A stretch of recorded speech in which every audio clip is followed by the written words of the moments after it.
Whether you're in business, trying to attract someone you like, or just trying to make new friends, we all live in a world where first impressions and social intelligence matters. So today, I'm going to cover one of my favorite books, How to Talk to Anyone by Leil Lowndes. There's 92 little tricks in here, but I'm just going to cover the first 31.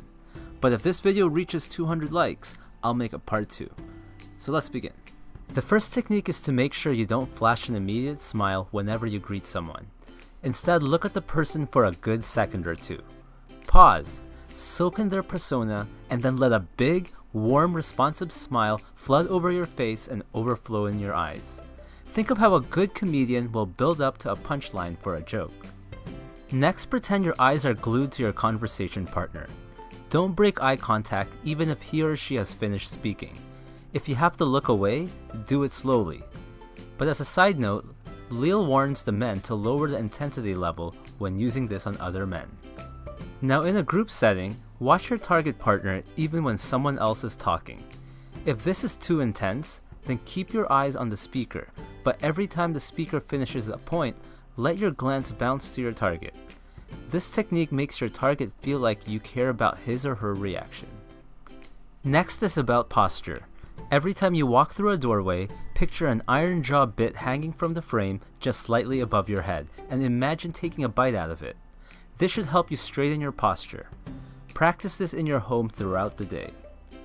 For the next technique, consider giving a warm smile, your full attention, and the total body turn to everyone you meet, as if a cute baby just crawled up to your feet. Or similarly, imagine the person is like your old best friend who you haven't seen in ages. Number 7 is about not fidgeting and keeping hand motions below your head. Many believe that one of the big reasons that Richard Nixon lost to JF Kennedy in the 1960 presidential elections is because he kept fidgeting and mopping his eyebrows on live television. Technique 8 is about making it a habit to pay attention to the little things. Are they smiling? Looking away? Rubbing their neck? Is their feet pointing towards the door? You don't have to be a body language expert to pick up on what they may be thinking. Next, relax and practice visualizing yourself walking around hung by your teeth, shaking hands, smiling, and treating people like you're meeting a long-lost best friend. Next, remember to match people's mood and tone of voice first, even if they're upset or depressed. Enter people's world before bringing them to yours. The 11th is understanding that your first impression has little to do with your actual words. Just remember to avoid starting conversations with a complaint or something negative. The next technique is to wear or carry something unusual, could be small, that strangers will feel compelled to stop you and ask you, "What is that?" Next, ask a friend, the host of the party, or anyone who knows your target about some facts, and then use those as an icebreaker. "So I heard you're a famous magician where you're from." But if you don't know anyone who can give you some facts, then try eavesdropping. "Excuse me, I couldn't help but overhear that you're a dancer." When someone asks you the inevitable, "Where are you from?" or "What do you do?"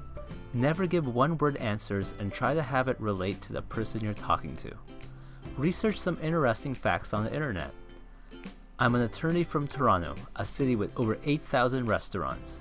Right now, I'm involved in a case where a company actually discharged a woman for taking extra maternity leave that was a medical necessity.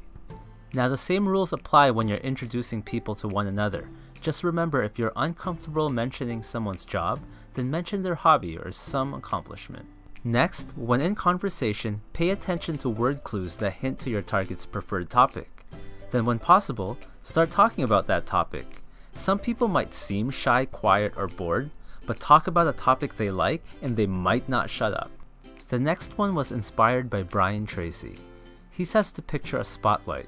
In sales, if the spotlight is focusing on the product, it's not interesting to the prospect. But if the spotlight is focused on the prospect, they make the sale. So when it comes to people, let the conversation and spotlight be mainly focused on them. The next technique can help you never be left speechless again by simply repeating the last few words your conversation partner says and turning it into a question. This puts the ball back on their court. Guess what? I just started playing Pokemon Go. Pokemon Go? The word encore, which the audience sometimes shouts at the end of a good performance, means they want another one. So recall a good story someone in a group setting with you has told you, and then tell the group, tell them about the time you got struck by lightning and survived. This shines the spotlight on them by requesting a repeat performance.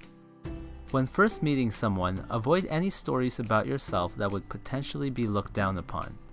Later in the relationship, telling a new friend that you got caught stealing or have been married 3 times will probably be no big deal.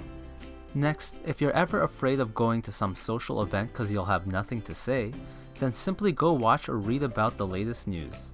The 24th is about never asking people the question, what do you do? Some people are just not proud of what they do for a living, like a tax collector. Instead ask, how do you spend most of your time? If they're workaholics, they'll happily tell you what they do anyways. But if someone asks you what you do, ask yourself how your profession can help this person's life. For example, don't just say you're a real estate agent, say, I help people moving into our area find the right home. Next, get a thesaurus. Look up common words that you use every day and start finding permanent replacements. For example, many women have been called pretty, beautiful, cute, or hot enough times in their lives. Stand out and say something like, don't take this the wrong way, but you look ravishing. Next is killing the quick me too.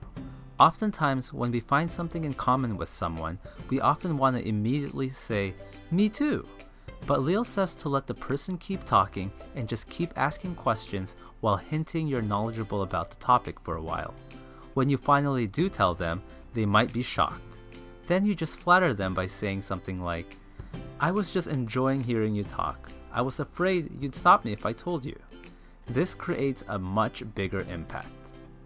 As much as possible, incorporate the word you in your sentences. Instead of asking, where's the closest restaurant? Ask, can you tell me where's the closest restaurant?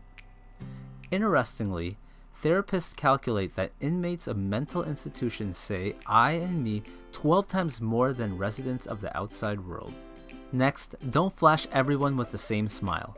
When meeting groups of people, give a distinct smile to each person, and if one person in the group is more important to you than others, then reserve an especially big, special smile, perhaps using the one from technique number 1. Next, never use cliches of any kind, like, I'm as quiet as a mouse.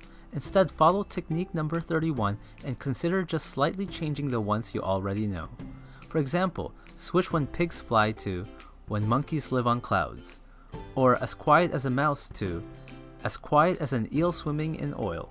Instead of sure as death and taxes, try, as certain as beach traffic in July. Now, because I'm approaching 1,000 subscribers, I just want to thank every single one of you. And as a gift for watching this whole video, I'm randomly giving a copy of this book to anyone who subscribed and joined my mailing list. You'll get access to exclusive contents and gifts, my free ebook, a chance to win future drawings, and much, much more. So as usual, choose A, B, or C, or D. Hope my pants fall down.